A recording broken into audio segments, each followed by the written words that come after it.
Fala aí, pessoal! Seja bem-vindo a mais um vídeo aqui no canal. Vamos acompanhar as últimas notícias do São Paulo. E o Tricolor conheceu ontem seu próximo adversário na Libertadores, que vai ser a LDU. Enquanto isso, o Tricolor volta a campo neste domingo, jogando em casa novamente, agora contra o Atlético Mineiro. Então vamos ver essas últimas notícias e em breve eu estou de volta para comentar. Então, sem mais enrolação, vamos pro vídeo. Hora de falar sobre o São Paulo. Existe chance de Carlos Belmonte ser demitido do cargo de diretor de futebol no São Paulo? A possibilidade existe, basta que o presidente Júlio Casares queira levar a história adiante. Também posso contar que o presidente do Tricolor e o diretor de futebol estão mais distantes do que nunca. Não consigo dizer que há um racha, que eles não se falam, que há uma briga enorme, mas existe uma pressão grande dentro do Morumbi, onde o Júlio Casares dá expediente contra o departamento de futebol do São Paulo na Barra Funda, que é comandado pelo Carlos Belmonte. Tudo por causa dos gastos excessivos e da falta de resultados. A avaliação dentro do Morumbi é de que o São Paulo do Belmonte gasta demais e oferece e entrega muito poucos resultados. Vale a lembrança de que no primeiro semestre o São Paulo gastou 43 milhões a mais do que estava orçado para a previsão desses 6 primeiros meses do ano.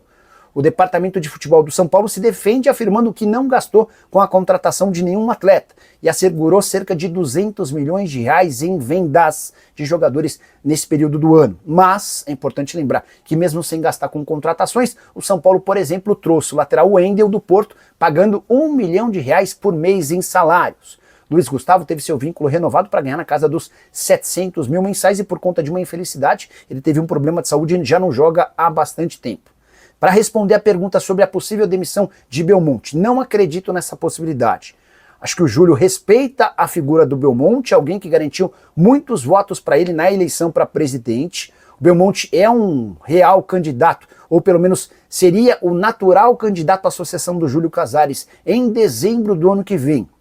E essa talvez seja a única possibilidade de o Belmonte acabar demitido se houver um estremecimento muito grande entre o Júlio e o Belmonte a partir do momento em que o Júlio indicar um outro candidato que não o atual diretor de futebol. Na teoria, o Belmonte seria esse homem a ser lançado. Se ele perceber que o Casares não vai apoiá-lo, aí sim pode ser que esse racha se torne tão grande que determine a saída do Belmonte. Mas eu acho mais fácil o Belmonte pedir para deixar o São Paulo do que o Júlio Casares demiti-lo. A tendência é que a pasta continue sendo comandada pelo dirigente, que é bastante querido, especialmente por jogadores de futebol. Gente, depois da classificação suada na Libertadores contra o Atlético Nacional, como será que está a preparação do São Paulo para a próxima rodada do Brasileirão? Quem te conta tudo é a Marina Buffon. O elenco se reapresentou lá no CT da Barra Funda depois de um dia de folga, um dia de descanso, pensando no próximo compromisso pelo Campeonato Brasileiro, que vai acontecer no domingo às 20h30 da noite, lá no estádio do Morumbis, um duelo muito importante contra o Atlético Mineiro, válido pela 21ª rodada da competição. Para esse compromisso, o técnico Hernan Crespo não tem nenhum novo desfalque, são os desfalques já conhecidos mesmo. Então, Wendel, Arboleda, Luiz Gustavo, Caleri, enfim, todos os nomes que a gente já conhece, Oscar, e deve ter força máxima para esse compromisso. No sábado passado, lá contra o Sport, isso não aconteceu porque o jogo da Libertadores, de fato, era mais importante, era aí prioridade para esse time do São Paulo. Mas nesse domingo, depois vai ter a semana inteira também de descanso, de preparação, o time deve ir com força máxima. Tá certo, gente? E, por fim, também tem uma notícia de mercado da bola. Mailton, lateral direito, que pertence ao Metalist lá da Ucrânia e estava emprestado a Chapecoense, fechou com o São Paulo, deve ser anunciado aí nas próximas horas. Ele que fecha um vínculo até o final de 2027. E o São Paulo conseguiu essa contratação justamente por conta de uma dívida, um perdão de dívida que o Metalist tinha com o São Paulo pela compra do Paulinho Boia lá em 2021, no valor de 600 mil euros, mais ou menos 3 milhões e 300 mil reais na cotação da época. Tá certo, gente? Eu volto com vocês aí do estúdio para vocês comentarem todas essas informações. Até! Valeu, Mar. E aí, meninos? Eu achei interessante a contratação porque o São Paulo, de fato, tem essa carência na posição, não está podendo gastar, né? Está com o orçamento apertado, perdoa uma dívida, traz um reforço, é bom para o elenco. Só que é exatamente o que a Marina falou ali, o pensamento da Comissão Técnica do São Paulo tem que ser esse mesmo. Bom, relaxa, comemora, mas tem que ser força máxima no Brasileirão, porque a situação do São Paulo também no Brasileirão também, né, não está 100% garantida, nem lá para baixo, nem para buscar alguma coisa lá em cima. Até porque, claro, na Libertadores o São Paulo vai ter que melhorar para a próxima fase, porque ele quase se complicou com o Atlético Nacional. Sim. Ele começou um jogo no meio de semana. Não, né? O São Paulo, para mim, se você somar os 180 minutos, ele foi pior. Foi pior, é isso. Talvez de 4 tempos, 3 tempos o São Paulo foi pior. Então, pensando em algo maior, o São Paulo precisa né, melhorar desempenho. Mas conquistou dentro de campo, por todo o merecimento, a sua classificação. A torcida do São Paulo fez uma festa danada. O Crespo, além de estar trazendo uma coletiva de algum proveito, né? Ele tem falado, é muito objetivo, não toma claro, cartão, né? Não toma cartão, tá ótimo, né? O time dele, dentro das limitações, está fazendo o seu início de trabalho do jeito que pode fazer. Por exemplo, contra o Atlético Nacional, demorou um pouquinho para tirar um dos zagueiros no jogo, mas é a opção dele. Mas, de qualquer forma, o São Paulo está avançando, a torcida está empolgada e vamos ver o que vai dar esse São Paulo. Nesse caso, no Brasileirão, a reação é fantástica. Na Copa Libertadores da América, foi mais sorte do que juízo, na minha opinião. E na Copa do Brasil deu um vacilo. Deu um vacilo. Mas na Libertadores, para mim, assim, é o que você falou, aproveitar o momento para estruturar, pega a confiança, mas tem que ajustar. Sobre o racha da diretoria do São Paulo, porque tem muito bastidor para contar, tem muita coisa. O que aconteceu, acho que aí já é chovendo molhado, todo mundo já viu o print vazado da mensagem errada do diretor de comunicação do São Paulo, Zé Eduardo Martins, que mandou a mensagem falando que vou vazar que o Boca, que seria o apelido pejorativo do Belmonte, quis emprestar o Henrique de graça e o presidente segurou. Ele ia mandar isso num outro grupo e mandou, por engano, no grupo da imprensa, onde está toda a imprensa. Né? Não é um grupo, eu vi muito torcedor falando, um grupinho de jornalista. Não é um grupinho de jornalista. É o grupo da imprensa toda, aonde o São Paulo divulga a escalação, press kit, passa a programação de treino. Então todos foi nesse grupo. São Paulo. Todos. E gente que não é setorista do São Paulo também. Jornalistas que acompanham mesmo que de longe, ou alguém que é produtor da televisão, ou alguém que é produtor do rádio. Toda a imprensa tá ali. Toda a imprensa. É um grupo, até depois eu olho quantas pessoas tem nesse grupo, mas é um grupo muito, muito, muito grande. Então foi nesse grupo que essa mensagem foi enviada. O Zé Eduardo Martins falou que era uma brincadeira. Os apoiadores do Belmonte não acreditam nessa explicação. De qualquer forma, tratam como uma brincadeira de muito mau gosto. E aí isso escancarou um racha que a gente já vem falando aqui há muito tempo, que o objetivo do São Paulo no ano é fechar no azul, é fechar com superávit. O Morumbi puxa para um lado, puxa para o lado de fecha aí, aperta o cinto, segura o dinheiro, não vai pagar ninguém, não vai contratar ninguém, não vai pagar transferência, precisa fechar no superávit. E a Barra Funda, por outro lado, quer contratar jogador, quer trazer reforços, ainda que obedeça à questão de não ter o dinheiro, até porque não tem de fato, mas dá-se um jeito de trazer reforços para poder reforçar esse time e conseguir os objetivos esportivos. Então essa queda de braço rachou os bastidores do São Paulo e foi amplificado ainda pela eleição, que estamos aí há 1 ano e 3 meses, 4 meses da eleição, mas já começam a surgir os pré-candidatos e a novidade que se tem conta é que o grupo do Júlio Casares pode apoiar outro candidato que não o Carlos Belmonte na eleição que vem. E o nome que vem surgindo mais forte é o Márcio Carlomagno, que é o superintendente do São Paulo, que faz parte da turma do Morumbis, não da turma da Barra Funda, que seria o Belmonte. Belmonte ainda não definiu se quer sair como candidato à presidência, pelo menos não oficialmente, e ainda gostaria de contar com o apoio do Casares numa eventual candidatura à presidência. E o que foi me falado foi o seguinte, agora, nesse momento, todas os grupos do São Paulo estão olhando, mas não é com uma lupa, é com um microscópio, para toda e qualquer movimentação que faça, que configure, que deflagre um início de campanha do Belmonte ou de outro, ou do Márcio Carlomagno também, porque se isso acontecer e for um pré-candidato, aí o pré-candidato precisa deixar o cargo que estiver ocupando no São Paulo. Então é basicamente esse por isso que na matéria que eu publiquei hoje, eu coloquei que tem muita gente no Morumbi que acredita que o Belmonte não termina o ano como diretor de futebol do São Paulo, porque se ele se decidir pela candidatura e o Casares se decidir que não vai apoiar o Belmonte decidir que ele quer ser presidente, vai ser candidato, ele precisa deixar o cargo de diretor de futebol do São Paulo. Arnaldo, resume, opine, explique tudo isso. Vamos lá, acho que você explicou bem a conjuntura. Eu vou pedir paciência para o Renan. O Renan tem que aguentar isso, né? Como ex-jogador do São Paulo e como comentarista. É uma coisa lamentável, Renan, mas que não é nova. Morumbi e Barra Funda, esse conflito igreja-estado existe desde que eu comecei a cobrir o São Paulo na década de 90, né? Quando o técnico era o Tele, para você ter uma ideia, tinha gente no Morumbi que queria tirar o Tele, né? E o Tele era o mestre Tele, né? E essa aparece aqui e acolá. Bom, rapidamente, o grupo tem 278 pessoas, o grupo de jornalistas, só os administradores podem mandar mensagens, então quando tem uma mensagem, o José Martins poucas vezes manda mensagem, mais o Felipe Espíndola e o Lucena, que são da Barra Funda, né? São os que, o treino amanhã começa a tal hora, o São Paulo joga de tal jeito, é mais ou menos para isso o grupo. Eu estava na live logo depois do jogo com o Sport, né, live pós-jogo, logo depois do gol do Mike, quando no grupo, e eu vi a mensagem, deu tempo, salta José Martins, eu falei, puta, aconteceu alguma coisa grave, alguém infartou, alguém morreu, né, e na verdade era essa mensagem.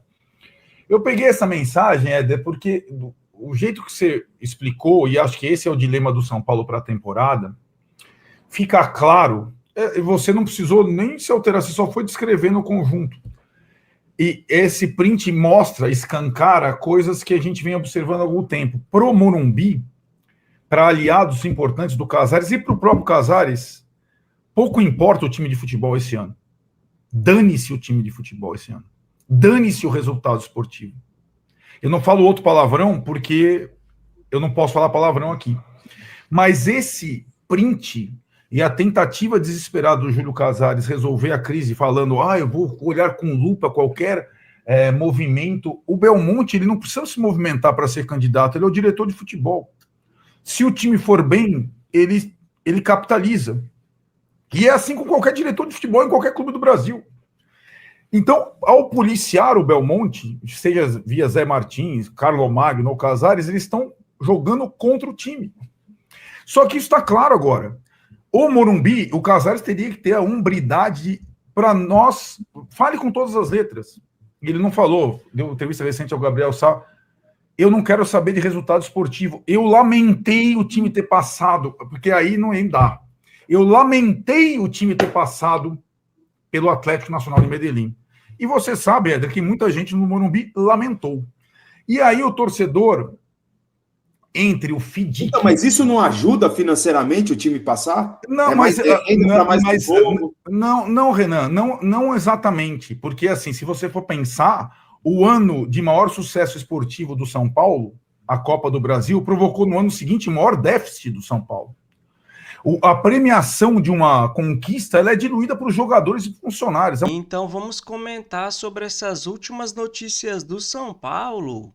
E após a classificação para as quartas de final da Libertadores, o São Paulo conheceu ontem seu próximo adversário, que vai ser a LDU de Quito. Vai ser um jogo muito complicado, principalmente esse primeiro, programado para o dia 17, fora de casa, na altitude. Nesse jogo, o São Paulo tem que tentar segurar de qualquer jeito para decidir em casa, no dia 24. Mas mesmo um adversário muito complicado, na minha visão, o São Paulo tem tudo para se classificar para a semifinal da Libertadores. E aí enfrentar o próximo adversário entre River Plate e Palmeiras. Enquanto isso, o São Paulo entra em campo novamente neste domingo, agora jogando em casa contra o Atlético Mineiro pelo Campeonato Brasileiro. Mais um jogo muito importante para o São Paulo ganhar os 3 pontos, porque não pode desgrudar do grupo ali de cima, porque se não ganhar a Libertadores, tem que buscar uma vaga na próxima via Campeonato Brasileiro. E na minha visão, o Crespo tinha que aproveitar esse Campeonato Brasileiro para fazer alguns testes. O Henrique Carmo, por exemplo, tinha que jogar mais nesse time, assim como o Rodriguinho e o Ferreirinha, para trazer mais velocidade, porque o São Paulo jogando com essa linha de 3 zagueiros precisa ser mais veloz. E apesar de ter feito gol contra o Atlético Nacional, o André Silva, achei um ataque muito lento, Luciano e André Silva, até porque o Zala não sobe muito, nem o Cédric na direita e nem o Enzo Dias na esquerda, mas tudo pode mudar para as quartas de final, até porque o Wendel vai estar de volta, ele que sobe muito mais do que o Enzo Dias. O Mailton, que acabou de chegar da Chapecoense, deve subir mais do que o Cédric, não é possível. O Arboleda, que é muito bom na jogada aérea, também deve estar de volta, assim como o Oscar no meio-campo. Então o São Paulo tende a evoluir muito para essas quartas de final da Libertadores. Segundo o GE, o clima não está muito bom entre o presidente do São Paulo, Júlio Casares, e o diretor de futebol, Carlos Belmonte. O Belmonte, que por muito tempo, muitos falavam, que ia ter o apoio do Júlio Casares para se tornar o próximo presidente, pode não acontecer mais. Segundo uma matéria aqui do GE, quem pode ter o apoio do Júlio Casares é o CEO do São Paulo, Márcio Carlomagno. Porém, o profissional é visto por grupo da coalizão como uma possibilidade sem experiência para pleitar o cargo. Alguns outros nomes começam a aparecer, galera? Como Adilson Alves Martins, Vinícius Pinotti, Marcelo Pupo, Outen Aires e o próprio Belmonte. Mas entra presidente, sai presidente, galera? E nada muda. Quando o Júlio Casares, o Belmonte, assumiram o São Paulo, falou que em 2 ou 3 anos o São Paulo está disputando de igual para igual com o Palmeiras e Flamengo, que não sei o quê. Mas nada disso aconteceu. Pelo contrário, a dívida praticamente dobrou, galera? Agora ele já começa a falar, não, vai ser no ano de 2030 que tudo vai mudar, que não sei o quê, sempre jogando para frente. E que nem eu já falei, galera? Alguma coisa tem que ser feita. Se não for a SAF, outra coisa. Porque o São Paulo, a cada ano que passa, fica mais para trás. Por isso que eu apoio nessa futura parceria do São Paulo com o empresário grego Evangelos Marinakis. Porque assim, galera, o São Paulo pode triplicar suas vendas e faturar muito mais. Não tem jeito. O São Paulo tem uma torcida igual a do Palmeiras, um pouco mais. Não pode ficar para trás do Palmeiras, galera? Palmeiras que vende vários jogadores por 200 milhões de reais e o São Paulo vem vendendo por cerca de 50 milhões, 60 milhões, que não faz nenhum sentido. Não adianta trazer jogadores veteranos, como o Luiz Gustavo, o Cédric, Oscar, Dineno, porque a maioria só vive machucado. O que realmente salva o São Paulo é os garotos da base. Agora tem o Rodriguinho, tem o Henrique Carmo, então precisa valorizar mais esses atletas e não vender a um preço de banana. E o tricolor evoluiu muito com o Hernan Crespo. O time que estava apenas 1 ponto, 2 pontos à frente da zona de rebaixamento, agora já está 10 pontos à frente do Vitória, que abre a zona de rebaixamento. Agora em 20 jogos, o São Paulo venceu 7, 5 com o Hernan Crespo, empatou 8 e perdeu 5. Era engraçado, galera? Até porque com o Zubeldia, o São Paulo não vencia em casa o Sport, o Fortaleza, perdia para o Mirassol e para o Vasco da Gama, e alguns comentaristas falavam, a torcida tem que entender o momento, porque o time é fraco, o elenco é limitado, que não sei o quê, e agora tudo mudou. O São Paulo está 7 jogos invictos, 5 vitórias e 2 empates, e tem tudo para se manter aqui entre os primeiros colocados, buscando uma vaga na próxima Libertadores. Então, neste domingo, o São Paulo enfrenta o 11º colocado, que é o Atlético Mineiro. E na minha visão, o São Paulo tem tudo para ganhar esses 3 pontos, galera?